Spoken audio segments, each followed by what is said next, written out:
there and welcome. This is Vince of vinceprep.com, career and admissions advisory based in Tokyo, Japan. I've made a video about 3 resume do's. Now I'm going to make a video about 3 resume don'ts.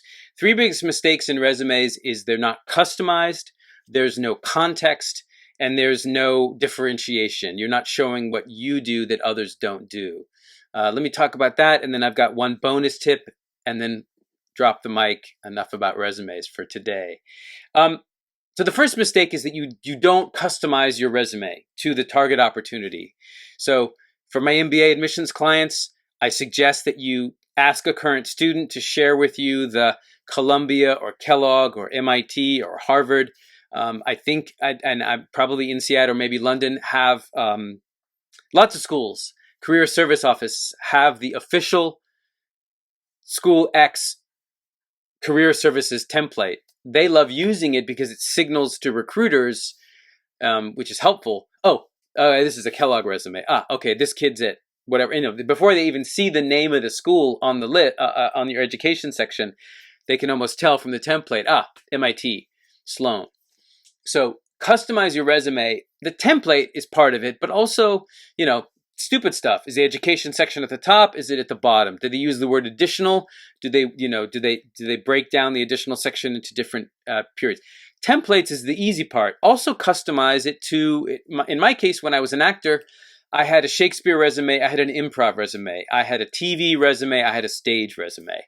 You want to customize it to every opportunity or every job. So you don't have one resume. You have multiple resumes. It's a lot of work, but it's good effort. The second biggest mistake is that basically we don't have any context for what you do. So we don't know. So I'm a graduate admissions consultant. I have very, very few clients. So if I say I helped 3 people get into Harvard Business School, it's impressive if it's 3 out of 6 who applied, right? Or 3 out of 6 of my total clients. Whereas if I'm a big MBA admissions consultancy with 20 or 50 or 100 consultants, if that consultancy had 3 people getting into Harvard Business School among thousands of clients, that's not particularly impressive. So add a benchmark, add the context. A client recently, wrote on his resume, closed 30 deals in a year. And I was like, is that a lot? Is that a little? I don't know. What's normal? So the reader doesn't know your world. The hiring manager, the admission officer, the MBA alumni interviewer, whoever it is who's interviewing you, they don't know what's impressive in your world. You have to show them, quantify it. Finally, this is a bigger deal in Asia, but I see this in the States as well, or clients in Europe or all over the world. It's wonderful to be in a team, and it's wonderful to have a kind of group mind and think in terms of consensus. Believe me, I love that about living in Asia and living in Japan, where for the most part, people get along despite it being crowded on the train and all that. I love being in a place where there isn't open conflict and gunfire. Frankly, love that for me and my family at this very day and age.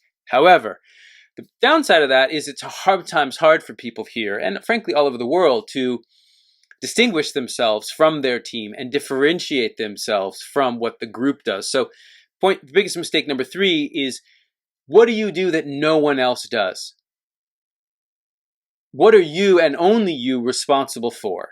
Are you the one who's supposed to have the best data? Are you the one who's supposed to really, really sign off on the financials?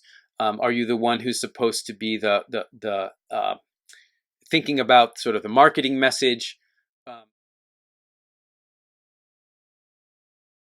Last thing, bonus tip, one thing I'd love to tell my clients is create a failure resume. I'm making this video in Tokyo, Japan. Japanese culture definitely does not traditionally prioritize or reward failure as much as, say, traditionally, stereotypically Silicon Valley.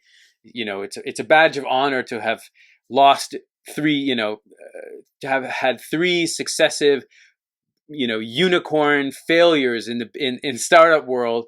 And then your 4th one is a huge hit, whatever, or, like failed, success, or whatever it is. That's a badge of honor in the Valley or in the entrepreneur space. It's definitely not a badge of honor here in Asia. especially in Japan. I think Korea is similar. I would say probably China, even though there's a bit more risk taking there, depending on what kind of risk. Point being, one of the hardest questions to prepare for in the MBA space is failure questions. No matter where you are. Look, it's hard to talk about failure. Either you're unaware of them on one extreme, I don't make failures, you're overconfident, or sometimes I'm too prone for self-critique and I go too deep into my self-analysis, and I just end up monologuing like I'm doing right now.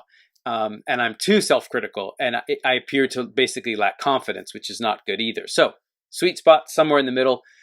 Just as you have a resume of stuff you do want to talk about, you also want to have a resume. Well, just as you have have a resume of stuff you do want to talk about because it's impressive, and also have a failure resume of stuff you won't show them, but you do want to talk about if asked. All right. As always, subscribe to my channel. I love it when you subscribe. It keeps me motivated. I love getting the little automated thing from YouTube saying you subscribed. I don't do anything with that data, so it's effectively anonymous.